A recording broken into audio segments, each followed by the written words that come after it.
जय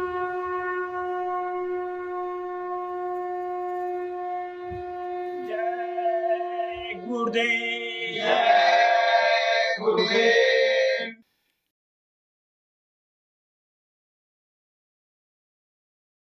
जय गुरुदेव। जय गुरुदेव। एक तुम्ही आधार सतगुरु, एक तुम्ही आधार, एक तुम्ही आधार सतगुरु, एक तुम्ही आधार। मिलो ना जब तक तुम जीवन में, मिलो ना जब तक तुम जीवन में, शांति नहीं मिल सकती मन में, शांति नहीं मिल सकती मन में। खोज फिरा संसार सतगुरु, एक तुम्ही आधार। खोज फिरा संसार सतगुरु, एक तुम्ही आधार। छा जाता जग में अंधियारा, छा जाता जग में अंधियारा, तब पावे प्रकाश की धारा, तब पावे प्रकाश की धारा। आकर तेरे द्वार सतगुरु, एक तुम्ही आधार। आकर तेरे द्वार सतगुरु, एक तुम्ही आधार। जैसा भी हो तेरनहारा,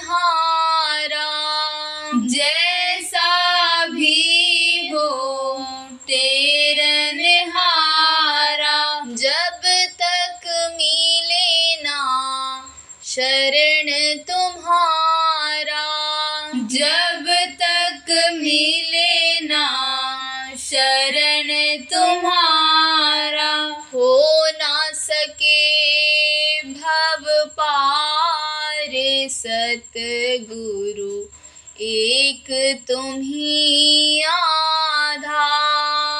हो ना सके भव पार सतगुरु, एक तुम्ही आधार। हे प्रभु तुम ही विविध रूपों में, हे प्रभु तुम ही विविध रूप में, हमें बचाते भव कूपों से, हमें बचाते भव कूपों से। ऐसो परम उदार सतगुरु, एक तुम्ही आधार। ऐसो परम उदार सतगुरु, एक तुम्ही आधार। हम आए हैं द्वार तुम्हारे, हम आए हैं द्वार तुम्हारे। सब दुख दूर करो दुख हारे,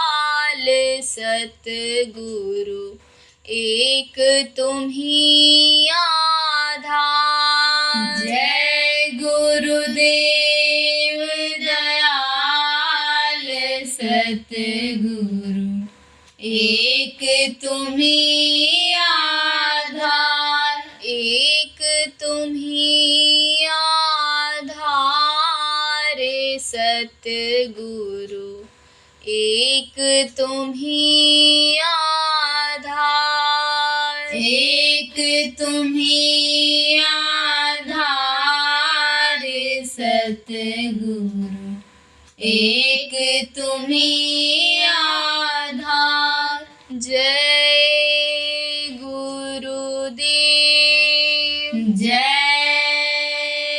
गुरुदेव।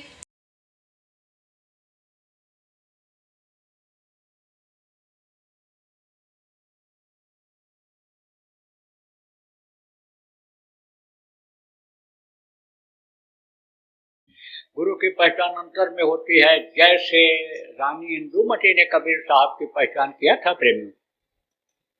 जब देखी सचखंड में बैठे हुए हैं कबीर साहब, तब बोली, आप हमको मृत्युलोक में बता दिए होते, मैं ही सब कुछ हूँ, तो मुझको इतनी मेहनत क्यों करनी पड़ती।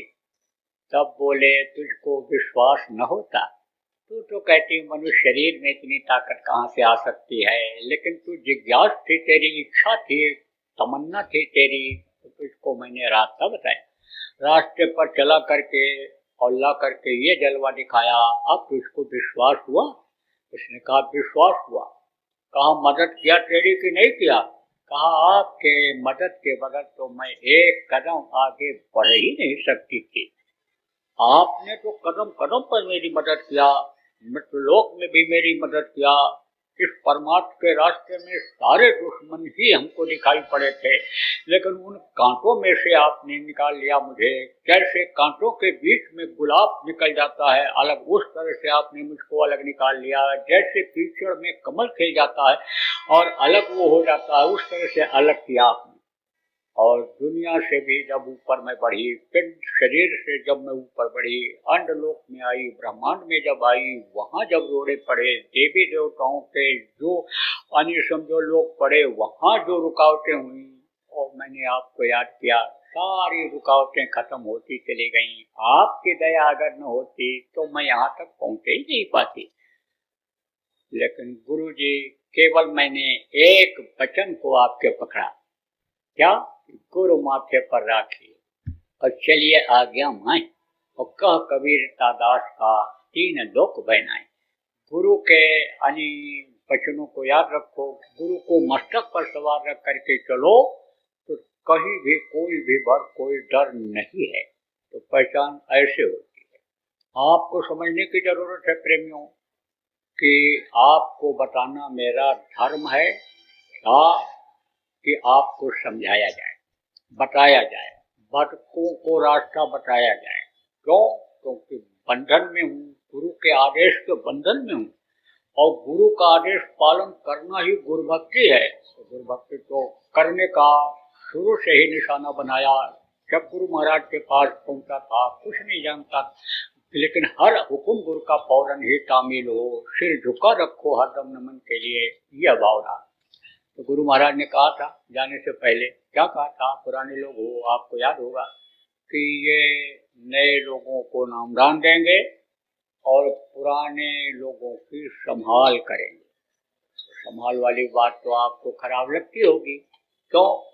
क्योंकि जैसे किसी को बुखार हो जाए और जबान का स्वाद कड़वा हो जाए और उसको मीठी दवा पिलाओगे तो मीठी दवा भी कड़वी लगेगी। लेकिन बुखार अगर नहीं छुड़ाया जाएगा तो वही समझो कि फेफड़ा खत्म कर देगा, टीबी का रोग पैदा कर देगा। किसी के पैर में फोड़ा हो गया, मलहम लगाते रहोगे, नासूर बन जाएगा, हड्डी काटनी पड़ेगी। लेकिन पकड़ करके कटवाओगे तो दर्द तो होगा, कटवा दोगे, दवा भरवा दोगे, फोड़ा ठीक हो जाएगा। तो खराब तो लगेगा। सच बात तो यह है कि आप लोगों ने ध्यान भजन करना बंद कर दिया, सुमिरन करना आपने बंद कर दिया। आपने गुरु के आदेश का पालन नहीं किया जो उन्होंने प्रचार प्रचार प्रसार का आदेश दिया था, जैसे जो नाम प्रभु का बताने के लिए लोगों को कहा था, जो सतयुग लाने के लिए संदेश देने के लिए उन्होंने कहा था, सतयुग के काबिल लोगों को बनाने के लिए कहा था, उससे आप हो रहे हो अलग। तो भूल और ब्रह्म तो फंसी जाओ, काल और माया के देश में तो जकोला खाओगे, फिर बटका खाए लौट 84 में आना पड़ जाएगा। इसलिए आपको बता रहा हूँ, समझा रहा हूँ प्रेमियों, क्या कि आप लोग सुमिरन ध्यान और भजन करो। अभी अक्सर हमसे लोग कहते हैं दया करो दया करो दया करो। क्या दया करो, कैसे दया करो? अरे भाई, तार दौड़ाना हो किसके लिए? सिंचाई का मोटर चलाने के लिए, चक्की चलाने के लिए। तो मोटर तार दौड़ाएंगे तभी तो चलेगा, पावर ज्यादा उसको चाहिए। एक बल्ब जलाने के लिए हो तो पतला तार दौड़ा दो। पतला तार तो आप ऐसे भी एक छड़ी गाड़ करके दौड़ा करके बल्ब जला सकते हो, लेकिन मोटर चलाना हुआ, चक्की चलाना हुआ तब तो खंभा मजबूत गाड़ना पड़ेगा। तो खंभा ही कमजोर रहेगा तो तार कैसे दौड़ेगा? तो कहने से नहीं होता है, करने से होता है। जो बताया जाता है उसको करते नहीं। गुरु महाराज कहते कहते चले गए, मन नहीं रुकेगा तो कुछ नहीं होगा। जितने भी आए सब यही कहे, माला तो कर में फिरे, जीत फिरे मुख माए, मन मा तो 34 फिरे। यह तो सुमिरन है। तो अब मन को नहीं रोक पाए। अब मन को नहीं रोक पाते हो, मन को खुराक देते हो। मन को खुराक कहाँ से मिलता है? शरीर से मिलता है। देखने में ही मस्त हो जाता है। जिस चीज को एक बार देख लिया, पसंद आ गया, उसी को देखना पसंद करता है। निंदा हो, बुराई हो, अपमान हो, फिल्मी गाना बजाना हो, जो ये कान सुन लेता है, जो पसंद आ जाता है वही सुनवाता है, मुंह से वही बुलवाता है कि जिसमें मन को आनंद मिलता है। तो अब आपके समझो प्रेमियों, शरीर को आप समझो कि उसी तरह से ढाल लियो तो मन तो उधर ले जाता है आपको, मन तो वो काम कराता है। तो मन जब नहीं रुकेगा तब आप ये समझो कि कैसे भजन ध्यान बनेगा। करोगे तो कुछ नहीं, करोगे तो कुछ नहीं परिणाम मिलेगा। अभी भी सत्य है कि कोई दुकान खोल करके बैठता है और दुकान नहीं चलती है तो बंद कर देता है। तो मन कहाँ लगा है? मन को कैसे रोका जाए? मन जब लगेगा तभी दिखाई सुनाई पड़ेगा, तभी अंदर में गुरु की पहचान, अपनी पहचान, प्रभु की पहचान, देवी देवताओं की जानकारी तभी तो होगी। तो मन कहाँ लगा है? मन इन इंद्रियों के घाट पर बैठ करके स्वाद लेने में लगा हुआ है। तो उधर से जब हटेगा तभी तो कब हटेगा? कि जब कर्म करोगे। कौन सा कर्म करोगे? जैसे मोटे तौर से समझो आप कि शरीर से ही पाप होता है और शरीर से ही पुण्य होता है। तो शरीर से ही कर्म जमा होते हैं। तो कर्म कटवाने के लिए संत क्या करते हैं? रास्ता निकाल देते हैं। किसका? सेवा का। तो देखो, शरीर से भी कर्म बनते हैं और धन दे करके किसी को मरवा दिया, पिटवा दिया, किसी से गलत काम करवा दिया, धन दे करके किसी बकरा मुर्गा को कटवा दिया, पार्टी करा दिया मांस कही, तो समझो कि धन से भी पाप होता है और मन से भी पाप होता है। तो इन तीनों का समझो पापों का कटना, कर्मों का कटना जरूरी होता है। तो संत क्या करते हैं? एक रास्ता निकाल देते हैं। जैसे कहा, एक साधे सब सधे, सब साधे सब जाए। एक रास्ता निकाल देते हैं। जैसे पतीली में, भगोने में, कुकर में बछियो दाल बनाती हो तो उसी में नमक डाल देती हो, तो हर दाल के दाने में नमक का स्वाद मिल जाता है। ऐसे ही संत रास्ता निकाल देते हैं। क्या रास्ता निकाल देते हैं? सेवा का। तो अब यहाँ जितने लोग बैठे हो, सब लोग अलग अलग सेवा करने की क्षमता वाले हो। जैसे कुछ लोगों के पास पैसा है तो कहते पैसा दे दो, आर्थिक सेवा भी होती है, पैसा दे दो, सेवा कर, सेवा उसी से हो जाएगा। कोई कहता भाई हम शरीर से ही सेवा करेंगे, कोई कहता हम मन लगा करके गुरु के मिशन को आगे बढ़ा देंगे, योजना बना देंगे। मन की सेवा है। अब यह है कि जब कोई मन की सेवा वाली सेवा आएगी तब वो करेगा, धन की सेवा वाली सेवा तब करेगा, धन की कोई सेवा आएगी तभी तो करेगा। और अगर ऐसी सेवा निकाल दी जाए कि जिसमें तन मन धन तीनों लग जाए तो कर्म कट जाएंगे कि नहीं कट जाएंगे? कहा गया है कि संत जिसको पकड़ते छोड़ते नहीं, वो रास्ता निकाल देते हैं, सबके लिए एक रास्ता निकाल देते हैं। तो आप ये समझो सबके लिए रास्ता निकाल दिया। कहा प्रचार करो किसका? सतयुग आने का। सतयुग अगर आ जाएगा, अच्छा समय अगर आ जाएगा, तो सबकी समस्याएं दूर हो जाएंगी। दोनों समय भोजन मिलेगा, ठंडकने के लिए कपड़ा मिलेगा, न्याय सुरक्षा मिलेगी लोगों को। आप ये समझो कि इतनी मेहनत नहीं करनी पड़ेगी जितनी समझो कि इस वक्त लोग कर रहे हैं। 10 कमाते हैं तो भी नहीं पूरा पड़ता है। तो पहले कभी समय था 1 कमाता था 10 खाते थे। सतयुग का समय कैसा था? एक बार लोग बोते थे और 27 बार काटते थे। राजा रामचंद्र के राज में त्रेता में किसान को खेत में खड़ा होकर के पानी मांगना पड़ता था। सतयुग में वो कुछ नहीं, एक बार बो के चले आए, जब जरूरत पड़ा तब बादल आया, बरस गया। खेत खेत को पानी देता था। आप किसान हो तो जानते हो कि गेहूं बोते हो, उसके 21वें दिन पानी देते हो, फिर 40वें दिन देते हो, समय मालूम रहता है आपको। लेकिन जिसके पास ज्यादा खेती है, एक ही दिन तो बो नहीं पाता है, 1 दिन बाद, 2 दिन बाद, 3 दिन बाद। तो बादलों को पता रहता था कौन से खेत में कब जरूरत है पानी का। अब कहोगे भाई ये कैसे होगा? अरे अब भी होता है। कैसे होता है? कुआर के महीने में बादल आते हैं और ऐसे बादल आए और ऐसे यहाँ बरसते और इधर सूखा रहता है, आदमी ऐसे खड़ा रहता है, भीगता नहीं, और उधर आदमी जो रहता है वो भीग जाता है। ऐसे ही खेत खेत को पानी मिलता था। एक बार लोग बोलते थे 27 बार काटते, किसी चीज की कमी नहीं थी। क्यों? नियत सही थी। नियत जब सही रहती है तो बरकत मिलती है, नियत खराब हो जाती है तो बरकत खत्म हो जाती है। तो सतयुग जैसा समय अगर आ जाए तो सारी दिक्कतें दूर हो जाएंगी। खाने पहनने की दिक्कत नहीं रहेगी, तो आदमी के पास काम नहीं रहेगा तो भगवान का भजन तो करेगा। अब दिन रात रगड़ते रहते हो, दिन रात दौड़ते रहते हो, पेट के लिए, बच्चों के लिए, परिवार के लिए दिन रात आप चलते रहते हो। आप ये समझो तो कहते हो समय नहीं मिलता है, समय नहीं मिलता है। आप ये समझो कि थोड़ा मेहनत करे आदमी और ज्यादा मिलने लग जाए तो समय रहेगा कि नहीं रहेगा। तो कहा गया कि एक यही सारे लोग कि सतयुग को ले आओ। अब सतयुग तो आएगा। आप ये समझो कि ये परिवर्तनशील संसार है, यहाँ बदलाव होता रहता है। देखो दोपहर है, अभी शाम हो जाएगी, फिर रात हो जाएगी, फिर सुबह होगी, फिर दोपहर होगा, दिन बदलेगा, तारीख बदलेगी, आदमी की उम्र कटेगी। यही तो नहीं पता है कि उम्र कटती चली जा रही है हमारी, एक एक दिन खत्म होता जा रहा है। जैसे घंटी देती है, क्या घंटी देती है? यह घड़ी 1 बज गया, 2 घंटा मारता है, 2 बज गया, आपका इतना समय ये निकल गया। और बाद में दोनों सुइयां एक जगह पर हाथ जोड़ करके खड़ी हो जाती हैं। अब आगे हम नहीं बजेंगे, अब हम फिर से शुरू करेंगे बजना। ऐसे ही ये जीवन कुछ समय के लिए जो मिला है ये खत्म हो जाता है, और समझो फिर ये दोनों हाथ जुड़ जाते हैं। अब आगे नहीं, अब तो जीवात्मा दूसरी जगह जाएगी। तो आपको समझने की जरूरत है प्रेमियों कि सतयुग अगर आ जाए, परिवर्तनशील संसार है, इस परिवर्तनशील में सतयुग भी आता है, कलयुग आता है, त्रेता द्वापर, ये 4 युग हैं, ये आते रहते हैं। तो आ जाए तो सब समस्या सुलझ जाए। लेकिन देखो किताबें लिखी जाती हैं, धार्मिक ग्रंथ, मज़हबी किताब जिसको कहते हैं, किस लिए?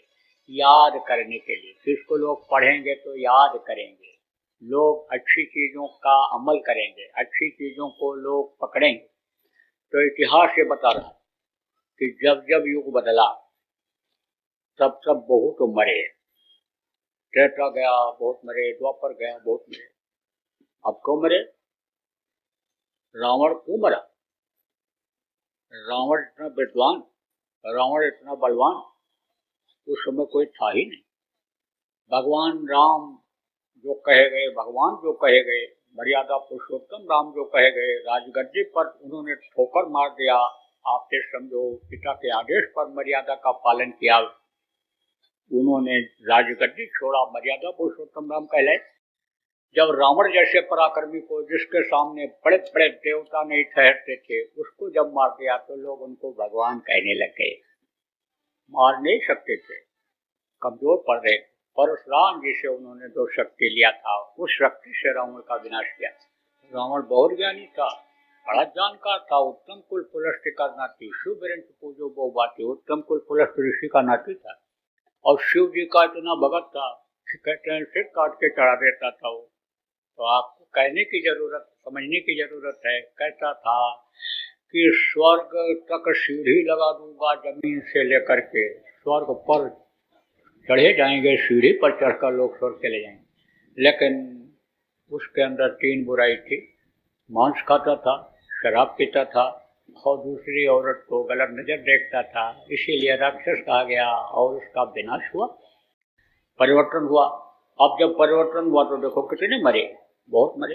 द्वापर आया, द्वापर में कृष्ण भगवान आए, उन्होंने भी बहुत समझाया कि दे दो दे दो दे दो, इनको भी कुछ हक दे दो, इनका हक बनता है। लेकिन कौरवों ने कहा सुई के नख के बराबर भी जमीन नहीं देंगे। बहुत समझाया लोगों को, नहीं माने। तो फिर तो कहा अब तो विनाश होना ही होना है, अब तो समझो कि महाभारत करना ही पड़ेगा, कराना ही पड़ेगा। तो आपको समझने की जरूरत है प्रेमियों कि बहुत लोग मरे, 11 अक्षों की सेना खत्म हो गई। देखो 56 करोड़ यदुवंशी जब बचे तो लोगों ने कहा महाराज आप तो कह रहे थे कि द्वापर का विधान खत्म हो जाएगा, फला समय पर कलयुग आ जाएगा, तो अब तो केवल 1 घंटा बचा है। अरे बोले देखते जाओ, कुदरत की लीला देखते जाओ। दुर्वासा ऋषि के श्राप से जो बचत का उपाय किया था उसी से देखो कि एक दूसरे को मार करके खत्म हो गए। तो बहुत मरते हैं। कहने का मतलब यह है कलयुग में आप ये समझो कि कलयुग जब जाएगा तो कलयुग में भी बहुत मरेंगे। अब सब मर ही जाए, सब नाश हो जाए। आप ये समझो सतयुग को देखेगा कौन? तो प्रेमियों तकलीफ कौन झेलता है? तकलीफ महापुरुष लोग झेलते हैं।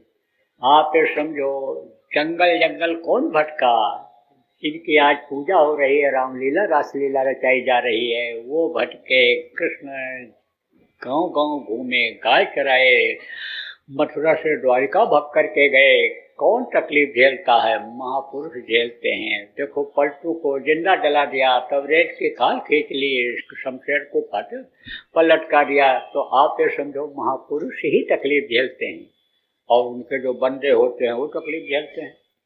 बंदर और भालू उनके बंदे थे, वो भी बेचारे अन्य समझो उन्हीं के साथ लगे रहते थे। देखो उनके भक्त थे, कौन थे? भाई तो थे ही, लेकिन भक्त थे, कौन थे? लक्ष्मण। लक्ष्मण भी गद्दी और राज छोड़ करके जंगल चले गए थे। तो महापुरुष का संकल्प तो है, गुरु महाराज का संकल्प है, और महापुरुषों का संकल्प तो अन्य समझो कि उनके संकल्प लेने से ही पूरा हो जाता है, लेकिन वो श्रेय दिया करते हैं। भगवान राम अगर अयोध्या में बैठ करके चाहते तो ऐसी रचना कर देते कि रावण का खात्मा हो जाता।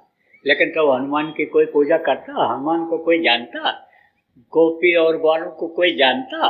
अगर उस समय के विद्वान पढ़े लिखे लोग अगर उनका साथ दे दिए होते तो रामलीला रासलीला इनकी रचाई जाती।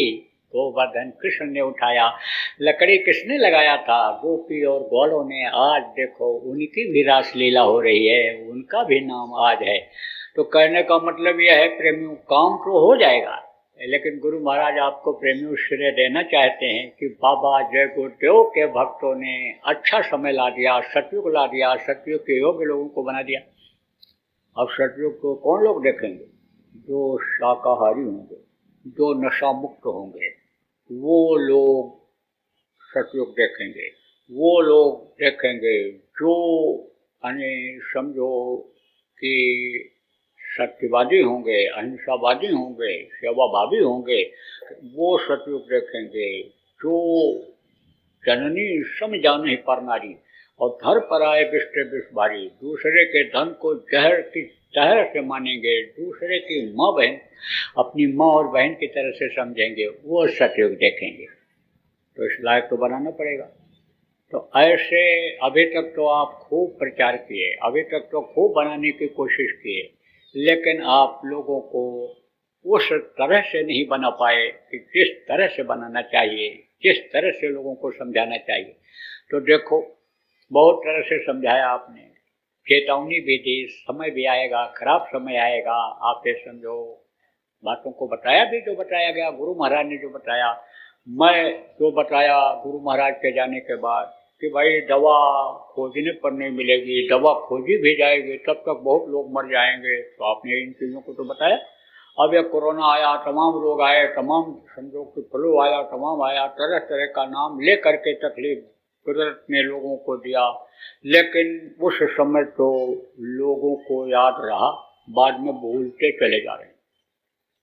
जब मुर्गियों में बीमारी फैली और मुर्गे खाने वाले जब मरने लगे, और उस समय पर जब लोगों ने कहा कि मुर्गी खाओगे, बहुत बढ़िया बना है, चलो मुर्गा खिलाते हैं, अरे बोलो राम राम राम राम बोलो, राम राम बोलो।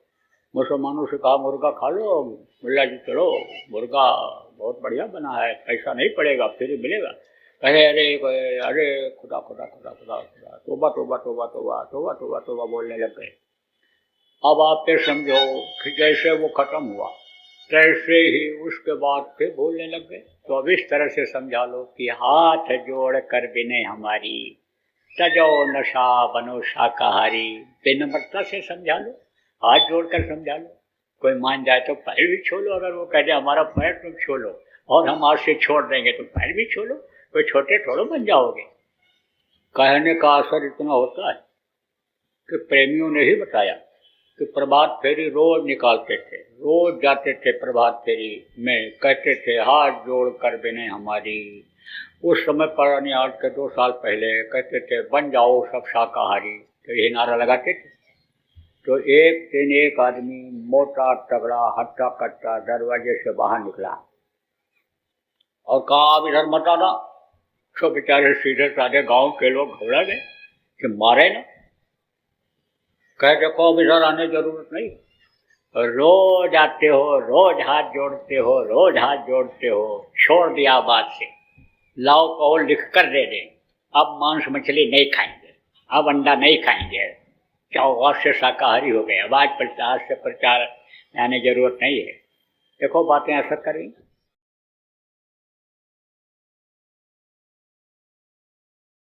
कार्यकर्ताओं और जिम्मेदारों से मैं कहना चाहता हूँ कि आप एक अभियान चला दो यहाँ से जाने के बाद, और जगह जगह पर पूजन का कार्यक्रम आयोजित करो, आप गुरु पूजन का कार्यक्रम आयोजित करो, और आप यहाँ से जो प्रसाद ले जाओ वहाँ कोई भी आप चीज़ खरीद लो, जिसके यहाँ जो भी चीज़ मिलता हो मीठी चीज़ उसी में मिला लो। हम कहते हैं आप रेवड़ी खरीद लो, कहते हैं आप चिरौंजी खरीद लो, कहते हैं बतासा खरीद लो, और मान लो दक्षिण भारत में या किसी प्रांत में वो बनता ही ना हो तो आप कहाँ से लाओगे। तो जो चीज़ जहाँ पर हो, किसी भी मीठी चीज़ में आप इसको मिला देना 2 दाना और बांट देना। कुछ भी ना मिले तो पानी ले लो और पानी में ही 2 दाना डाल दो, और पानी ही थोड़ा थोड़ा दे दो प्रसाद के रूप में। तो ये गुरु महाराज का यह प्रसाद ये अपना असर जताने ही देगा, अपना असर जताएगा, खाली नहीं जाएगा। ये ऐसा तीर है कि कभी भी ये चूकेगा ही नहीं, ये तो अपना शिकार करेगा ही।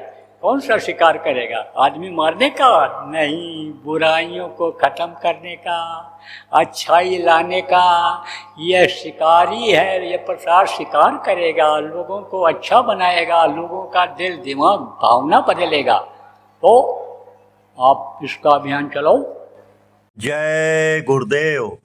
सरकारी व गैर सरकारी अनुदान के लिए बिना सत्संगियों के सहयोग द्वारा जनहित के कार्यों में लगी हुई बाबा जय गुरुदेव धर्म विकास संस्था का मुख्यालय पिंगलेश्वर रेलवे स्टेशन के सामने मक्सी रोड, उज्जैन, मध्य प्रदेश में है।